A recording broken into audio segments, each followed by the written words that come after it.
Salam saudaraku yang kekasih, salam kasih buat kita dimanapun kita berada. Pada kesempatan ini saya mau bicara mengenai menatap hari esok.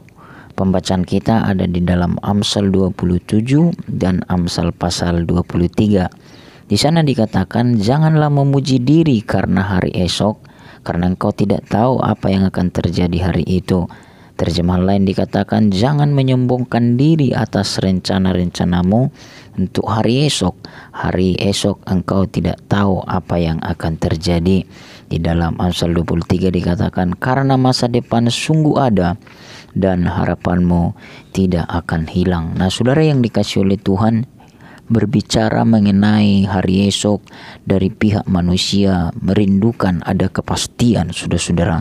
Tetapi ketika kita baca ayat ini dikatakan mengenai hari esok tidak ada yang tahu, karena itu kita tidak boleh menyombongkan diri. Dan saudara, di dalam Amsal 23 hanya pengharapan di dalam Tuhanlah yang tidak akan hilang di masa depan. Nah, saudara yang dikasihi oleh Tuhan, bagaimana cara kita, saudara, menatap hari esok? Nah, yang pertama, kita harus menatap hari esok dengan penuh keyakinan, bukan dengan kekhawatiran. Nah, saudara yang dikasihi oleh Tuhan, Alkitab berkata kita harus menjalani kehidupan ini dengan iman.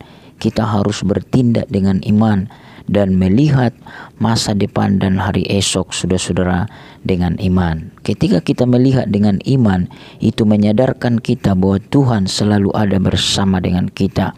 Ketika kita melihat dengan iman, itu menyadarkan kita bahwa hidup yang kita jalani tidak ditentukan oleh apa yang terjadi di sekeliling kita. Nah, yang selanjutnya, saudara, melihat dengan iman, kita dipanggil bukan untuk memahami semua yang akan Tuhan lakukan, tetapi kita dipanggil untuk mempercayai pribadinya, dan Dia akan membuat segala sesuatu indah pada waktunya. Nah, yang kedua, saudara, bagaimana cara kita menatap hari esok? Serahkanlah hidupmu dan hari esok saudara hanya kepada Tuhan. Kita tahu, saudara, hari esok hanya Tuhan yang bisa memberi jaminan kepastian, dan Dialah yang mengatur, saudara-saudara, kehidupan ini. Nah, yang ketiga, saudara yang dikasihi oleh Tuhan, sadarilah bahwa apapun yang sedang terjadi hari-hari ini, itu, saudara, bisa dipakai oleh Tuhan sebagai panggilan, baik bagi orang yang belum bertobat supaya bertobat, baik kepada orang yang sudah di dalam Yesus supaya bangun dari tidur, mungkin yang selama ini sudah tertidur, saudara-saudara. Jadi keadaan yang sedang terjadi itu pun bisa dipakai oleh Tuhan untuk berbicara kepada kita. Nah, saudara, sebagai perenungan, dunia boleh bergoncang, saudara-saudara, dan berkata hari esok tidak ada harapan dan kepastian. Tetapi bagi kita yang percaya, Tuhan memberi kita masa depan atau hari esok yang pasti, dan pengharapan kita tidak akan hilang karena Dia yang memegang hari esok kita.